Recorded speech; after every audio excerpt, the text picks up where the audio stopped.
Okay, and lastly we have nervous tissue, right? So the nervous system. And when we talk about a nerve, there's three main parts, right? There's the dendrite that collects information, potentially from other nerves, sending signals to the dendrites. And then the signal goes to the cell body, which holds the nucleus. The signal is processed there, and then an action potential travels down the neuron, okay, the cell, the neuronal cell or the nerve cell, and then at the end of the neuron are the axon terminals, where you're going to have your synapses, okay, and the synapses can synapse to another nerve, or as we saw above, they can synapse to skeletal muscle. And remember, with skeletal muscle, what's the neurotransmitter? Typically acetylcholine. Okay, so nerves can innervate muscles, or nerves can innervate other nerves. When we look at the axon, many nerves are surrounded by a myelin sheath, right? And that myelin sheath insulates the axon so that the action potential can travel at high speeds. There's these little nodes between gaps in the myelin sheath that are called the nodes of Ranvier. And that allows sodium to rush in, potassium to come out, and it actually, the myelin sheath with these nodes of Ranvier allow for very high speed conduction along the axon, okay? And what makes the myelin? The Schwann cells. Okay, so when we're talking about nerves, or nerve cells, what's an afferent neuron? Well, that's what I was describing before. Those are sensory neurons, right? They're picking up sensations around the body, say on the skin, for example, and they're sending signals to the central nervous system. Okay, when we talk about the central nervous system, we think of the brain and the spinal cord. So there's the peripheral nervous system, which are sensory and motor neurons. There's the central nervous system, which is made up of the spinal cord and the brain, and you have the autonomic nervous system, okay, which is responsible for many of those processes that I spoke about with smooth muscle that are not under voluntary control. Okay, so what are integration neurons? So those are neurons that integrate information received from afferent neurons and then direct the function of the body through efferent neurons.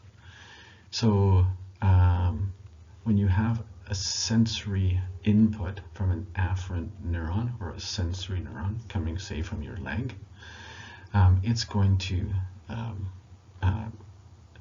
attach to an integration neuron where part of it could have an immediate response, say to move your right leg out of a bonfire. So you could have an immediate response. That would be from the efferent neuron, right? So a sensory neuron would go to the spinal cord. An efferent neuron would travel from the spinal cord, for example, to the leg to move it out of the bonfire to avoid it getting burned.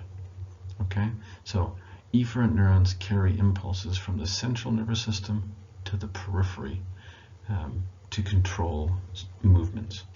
Okay, so afferent is the same as sensory. Integration is just to integrate the information from afferent and direct the movements of efferent neurons. And then efferent neurons are the ones that go to muscle, so they're motor neurons. Okay, so we reviewed this a few slides ago, but let's just look at it again. Repetition is never a bad thing. So there's the axon, which is the end of one neuron cell that comes to a synapse or a synaptic cleft.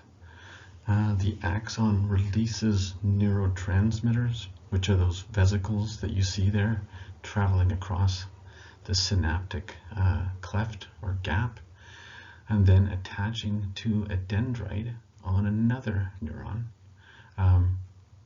attaching to its receptors, right? So there's all kinds of neurotransmitters. I mentioned acetylcholine, dopamine, serotonin, many different types of neurotransmitters in the brain.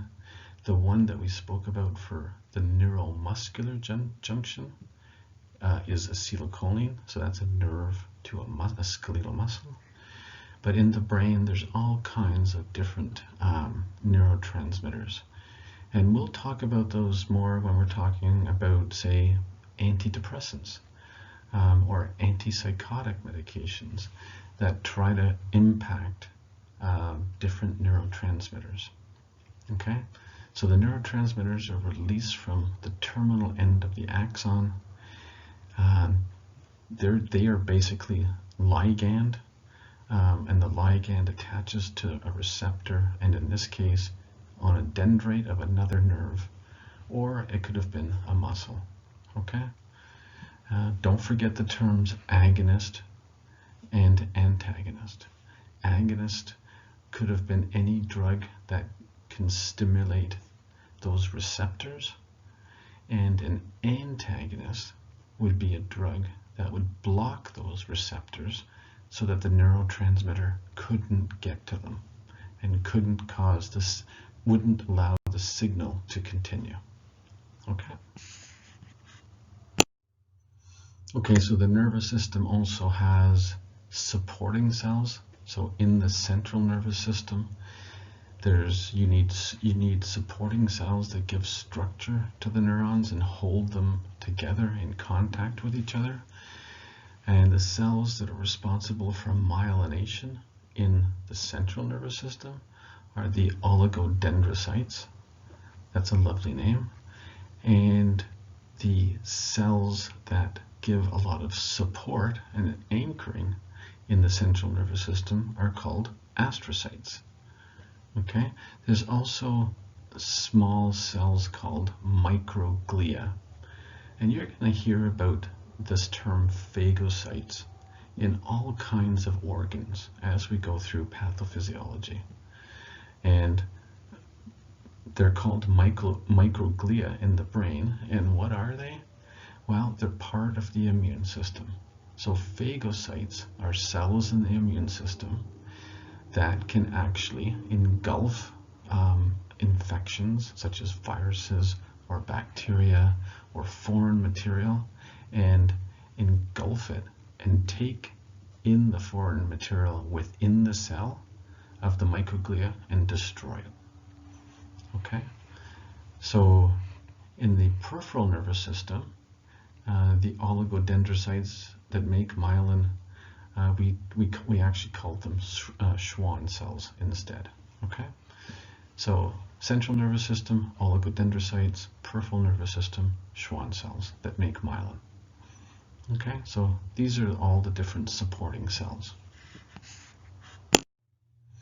Okay, so this slide is showing you supporting cells of the central nervous system and the peripheral nervous system. So in the central nervous system, which is the brain and spinal cord, you have cells that we've already spoken about, the microglial cells, which are phagocytes. They're part of the immune system. The oligodendrocytes that can produce a myelin sheath around parts of the central nervous system neurons. Astrocytes, which are supporting cells that hold the neurons together. And ependymal cells are cells that line the inside of the brain, because within the brain are canals and what are called ventricles, and they're lined with ependymal cells.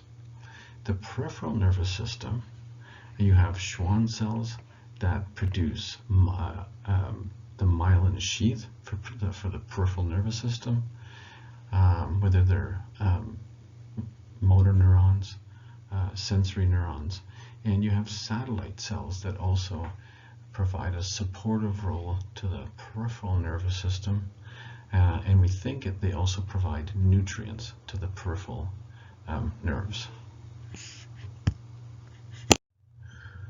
Okay, so last slide here, and we've already spoken about this, right? So this is showing you a nerve impulse along a myelinated fiber.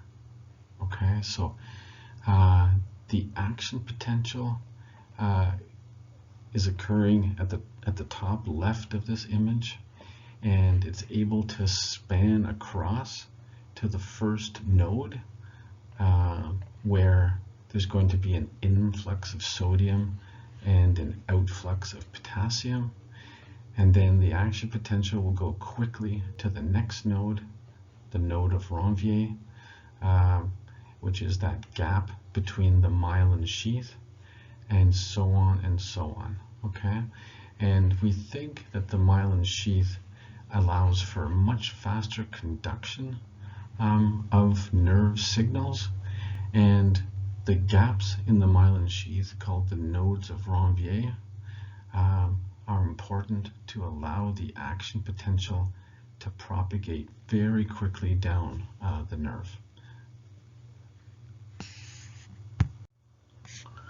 Okay, so it's not like every nerve in the nervous system has a myelin sheath, but when you do have a myelin sheath, it's typically a nerve that requires high-speed action potentials.